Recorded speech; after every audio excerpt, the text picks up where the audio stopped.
Now then, everyone, okay, so time to get into some slightly more advanced stuff. So what we're going to talk about today is follow-up systems. So how to double the number of sales you make from the same number of leads with a killer follow-up system. And the idea here is we're not wanting to sort of pester people. We're not wanting to be bugging them, constantly chasing, texting, calling, all that sort of stuff. So this is what we're going to go through and how we actually go about building out this follow-up system from there. Okay, so what we're going to cover is analyzing sort of your current system, identifying weaknesses, developing a strategy, how to then implement that strategy, and then we're going to talk a little bit about sort of split testing and stuff afterwards from there. So numbers, numbers, numbers. So this is going to be the key to improving your sales and building out your follow-up system. So put at the top here, that which gets measured gets improved. If you're wanting to take your business seriously and improve everything, I would get this tattooed on your forehead. I would write it down everywhere and get this drilled into your head. What you want to improve in your business needs to be tracked and measured. So we're talking cost per lead, sort of lead to call rate, call pickup rate, call close rate, lead to sale, cancellation rate, conversion rate, like all these numbers. Okay, and we need to know all of these to understand how our business looks from a purely background view, financial view, numbers view, so how your business look in numbers. So that's what we need to look through. So let's just go through a rough idea of targets so you've got an idea for how we're then going to analyze where you are at currently. So cost per lead, I've put here, it's always changing and it is always increasing, particularly with Facebook ads, it's getting more and more expensive. So this might sound daft, but it wants to be as cheap as possible. And that sounds obvious, but you should start to know what your rough cost is for your area. So for us, in York, it's between sort of 15 and 20 pounds a lead. In Harrogate, we're talking more sort of 20 to 30 pounds a lead. Like that, we've just done this so often, we know that those are our rough numbers. So if they get above those at the minute, I know that we need to start doing some more split testing with our ads, trying different copy, different images, see what we can get down. From there, you want to get roughly 50% of your leads on the phone. Now, this to me is actually probably one of the hardest parts of it, but we'll talk through how you can increase this. But that is an important number to track. So how many of those leads that come through do you actually end up pitching to? Do you actually speak to on the phone or end up booking a call, should I say? How many of those that book a call then actually pick up and actually get to speak to? Around 75% is a good number. Again, you might be sort of a more sort of the 50 to 66%, which is a fairly common starting point. We want to get this up to about 75%. Call close rate. So again, talking about 50% of your calls should be closing. Again, we are more at 75%. But 50% above is a good baseline. And if you do all of these, if you hit all these numbers, this is a lead to sale will actually be about 18%.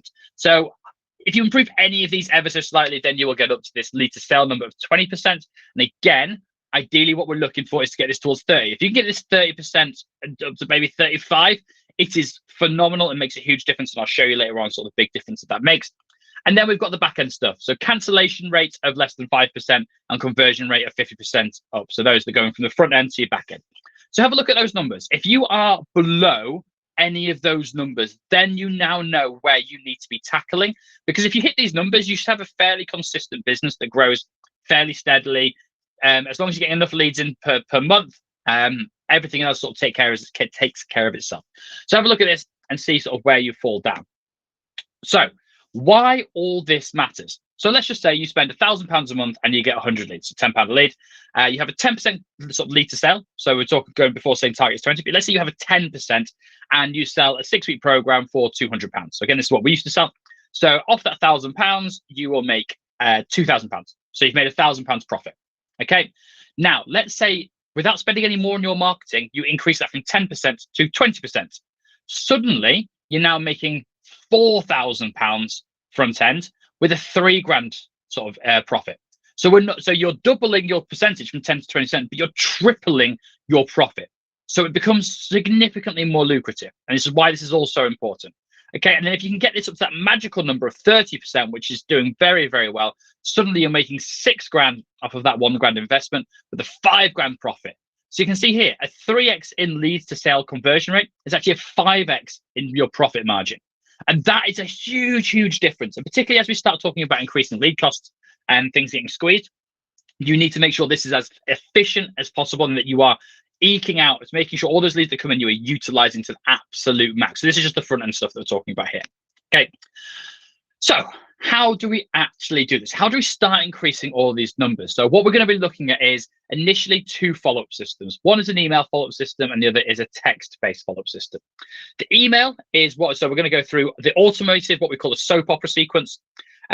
Active sort of in terms of your active manual email marketing, so stuff you do then sort of maybe daily or 3 times a week, and email blasts, which might be done once, twice a month, which is kind of like a last chance type thing.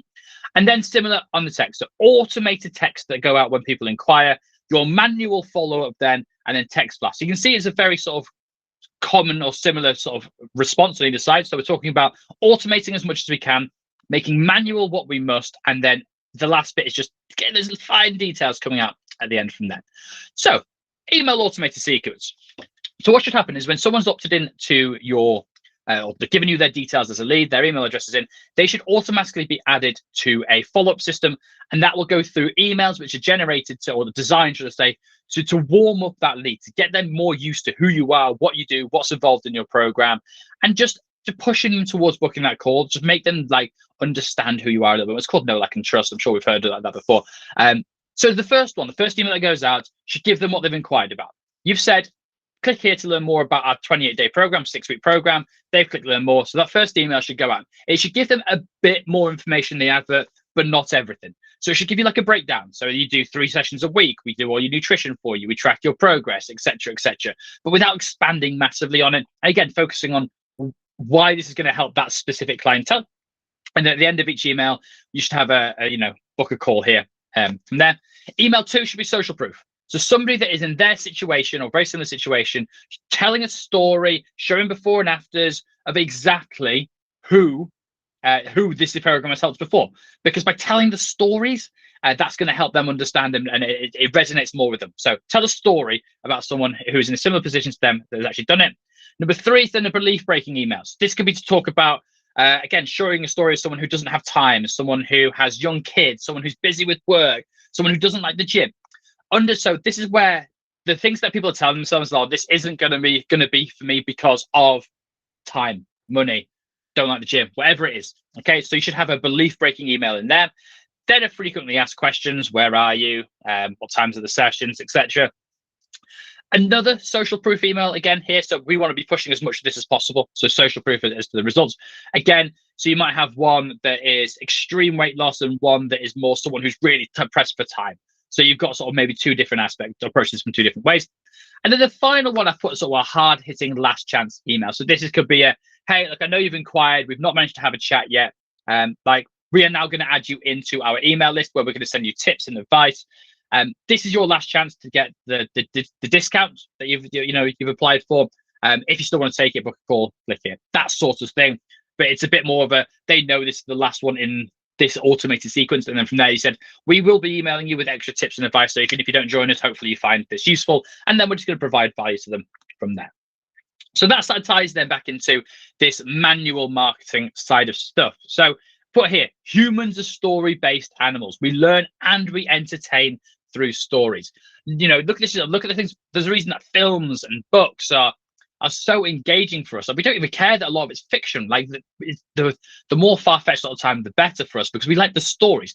So if we can tie that in, so when you have someone who's losing weight, rather than just saying like, John lost 8 pounds with us, you could say, John is a busy dad who doesn't enjoy going to the gym.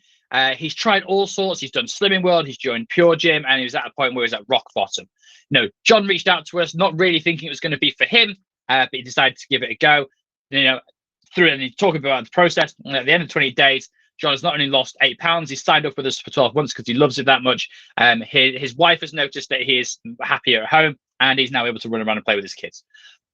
Very, very quick. You'd build that out a lot more. But it's just a much better way, and people will resonate with it more. They'll read more of it, and it will just hit home with them a lot more. So stories the whole way through. Remember, you have paid for these email addresses. This is one thing to remember. You have paid for these leads. So now let's utilize them. This is now your traffic, and your list is an asset. What you have in your business, the leads that you get, the email address that you have, the contacts, that is a big asset. If you build this up over time, then if you come to a point that you end up wanting to sell your business further down the line, having a big email list that people can be marketed to is a huge asset. So that is one thing to do. Use it or lose it. You will know this. If you've signed up to any subscription stuff before and they email you once a month, you automatically ignore it. If they email you multiple times a week and you like the emails, then you might even look forward to seeing them. You'll see it and you go, yeah, I'm going to read that because there's always a funny story or whatever. So the more you actually email your list, the more you actually contact with them, the more they're going to know and understand you, the more they're going to open the emails and not think it's spam. Because if it's just once a month, they're going to forget who you are and they're going to think it's spam. So use it or lose it. You're going to be sending out social proof as much as possible. Social proof, again, in story form. So results that you've got, the more of these results you can put out, the greater their belief. If you send 50 stories of results, it's going to be hard for them not to believe that they will get the similar results with your program as well. Make it funny, make it lighthearted. Again, this is entertainment. So this is what we're talking about, is any little funny sort of stories. It could be, so for example, I've recently got back into football. My legs are currently aching like hell. This is something that they will resonate with. So talk about it. You can say, look, I went and played football thinking I was going to be really good and I wasn't. And now my legs are aching and I can't walk. Turn that into a better story. But it's something that you are sharing. You're becoming a bit more vulnerable, and people on your list will resonate it with. And then you've got tips. So I wouldn't post as many tips as people think. So most people think with the email list, they should be sending out like how to diet, how to train, how to do a bench press. That's not going to resonate with the people you're messaging. Sending out stories is what is going to resonate. But tips every so often just helps them to, open them up. If you've got nothing else to write about, it's a good one to do. And then always have a call to action in the email. So at the bottom, just somewhere, it could be in just like a PS. It could be PS, we've just launched places for our next 28-day program. PS, if you want a free coaching call to see how we can help you, even if you don't join our program, to reach out. But you want there to be a purpose to it, and you want to encourage people to reach out, not forcefully, but just encourage it. And if you have that every email, you're going to start getting a steady stream of people coming back to you from those emails from there. And then with more like the email blast, it can be used as a countdown. So let's say you've got a new program that is launching or that's closing. Let's say you've got prices going up. You can do a countdown. So you can spend a week saying like 7 days time until the price increases, 6 days time, 5 days, 4 days, and we've only got 3 places left. And count it down, and you will start getting people coming in from that. I would do this once a quarter, maybe once every couple of months. I wouldn't do it terribly often because people clue onto it and it doesn't seem realistic. Then it must be a genuine thing. So if you are putting your prices up, use this, email your list and say, look, in a week's time, our prices are going up. This is your last chance. And you'll start getting people sort of responding to from there. So this is an email I sent out actually recently. I'm going to take you through sort of the whole thing. I got 5 sales off the back of this. I think I got 7 or 8 inquiries and got 5 sales off the back of this one email. And I want to talk you through sort of the setup, the process, and everything from there, and why I think it worked so well, basically. So what I'm talking about, so what we talk about here is just a real life scenario. You'll see this has nothing to do with the gym to begin with. I'm talking about my first car. And I then take a lesson from that and apply it into what we do. So here it is. It's like, so my first car was a VW Bora. It's like, no, I hadn't heard of it either. And I'm fairly certain they don't even really exist. Like, I'm pretty sure they just sort of scammed me. I just returned from traveling, was flat broke, and so bought the cheapest pile of, that I could find. It said, bought as seen. Well, this thing would jerk and bounce and stall. Genuinely, no driving, it would just be up and down, left and right. It was awful. Being absolutely broke, I tried to fix it myself. So went to replace a spark plug, and I managed to snap something on there. And so now the car that I spent £500 with, which was already rubbish, was now running on 3 cylinders. Wonderful. It was at this point I said, sod it, and I went and got myself a £3,000 little Clio instead, which was genuinely absolutely brilliant. The whole escapade, though, cost me time, it cost me my patience, and it cost me a lot of money because I ended up having to buy sort of 2 cars. So my initial desire to just buy cheap meant that I was spending money that I didn't have, and then the old buy cheap, buy twice adage sort of came true for me. So we see this a lot. So people will join Pure Gym because it's cheap. They do that for a year. They go a handful of times and actually put on weight over that time. So again, by going through this, people are going to go, oh my God, yeah, this is what I do. I went and joined Pure Gym. I've not been, and I've actually put on weight since I joined that. And then after that, then they come and join us on our 28-day program, and then they lose all the weight they put on and more. And by that time, they've not only spent £300 on a year's membership at Pure Gym that they didn't use, they've wasted time, so a whole 12 months of their life, and they still had to pay for our program at the end of it as well. It would have been much cheaper and much quicker for them to join us in the first place. That Bora was a damn expensive lesson for me, but I hope you can learn it for free, Sam. And then there's the call to action. The PS, if you're looking to drop a stone in the next month, then we have 2 discounted places left on our next 28-day program. It starts in 2 weeks. Just reply to this email to find out more. So hopefully that gives you a really good example of everything I've just been talking about. You send emails out like that tells a story. It's entertaining. It's a bit of a laugh at myself there. And then you take the story and you apply it to a real world scenario to your business, which, you know, it absolutely does. It definitely sort of relates over. Then people are going to take the lesson and understand it in one concept, take it to the other, apply it to themselves and go, yeah, actually, he's right. Maybe I should reach out. Okay, so that's a really good example. So that's the email follow-ups. Now we have our text follow-up systems. So what we call this here is speed to lead. I put there, speed to lead is key. When a lead comes in, you must contact them within the first 5 or 10 minutes of that lead coming in. Honestly, if you leave it any later than 10 minutes, they forget they even filled the form in. It's ridiculous. But again, it's remembering that this is a interruption marketing. They're just scrolling through their news feed. They see our advert. They go, yeah, that looks good. They click on it. They go through from there. So if you leave it any longer, they forget what the company name is. They forget who you are. They forget all sorts. So if you don't text them immediately, then the impulse to actually inquire and buy will start to diminish very quickly. That emotional state, you know, remember when they've made a decision, it's through emotion. That emotional state will start to go. They'll forget they filled in the form. They'll change their mind. They'll lose interest, and they just won't respond to any of your messages. So if you're not getting responses to your messages, be quicker at texting them. So software. So I know what all of you thinking is like, well, oh my God, I'm going to have to stare at my phone all day, every day to make sure that I can reply to these leads as soon as they come in. The answer is no. This is where we now, you know, we're getting a bit more advanced, so we can now set up software that can automate these things. There's lots of bits of software out there. If you want recommendations, let me know and I can go through some recommendations. But what you need is something that is going to text them automatically within 5 minutes of them coming into your system.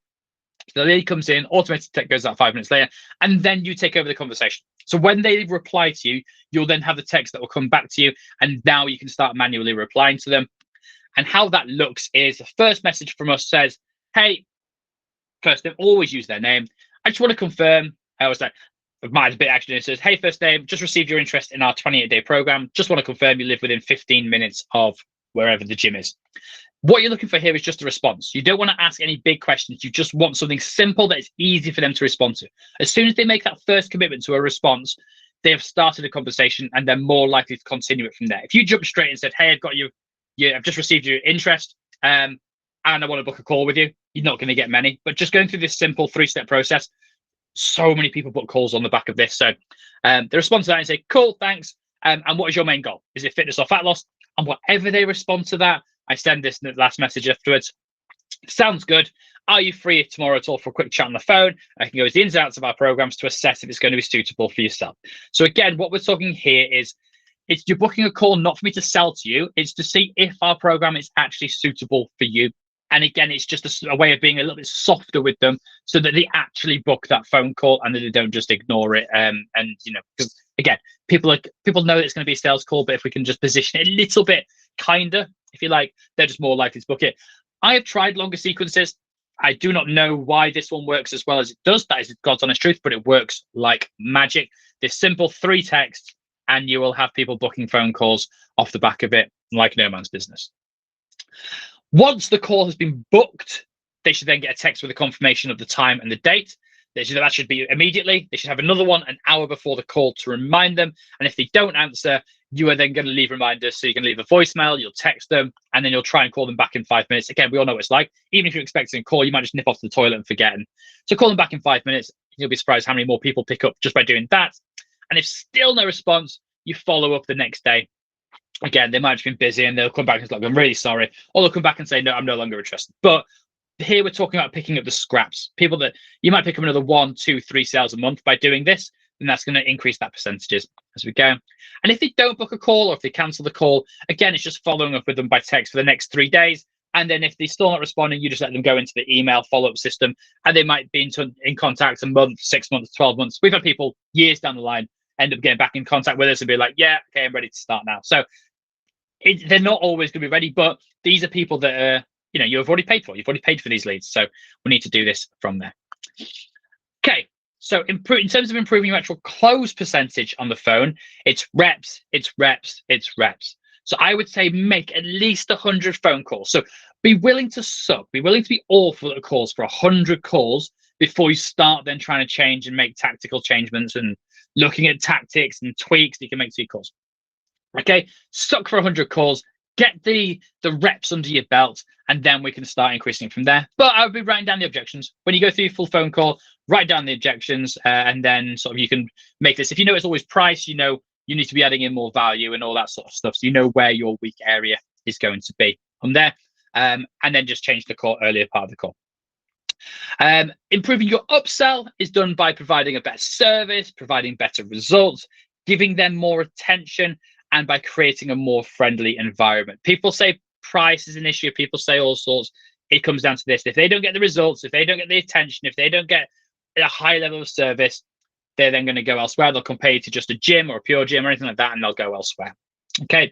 So I might go into more detail on some of these further down the line, but that hopefully gives you a good example of where you need to be improving. You should know now what area you have the gaps in from the numbers we went through at the start. You should now know exactly how to improve each of those numbers by going through what we've been talking about.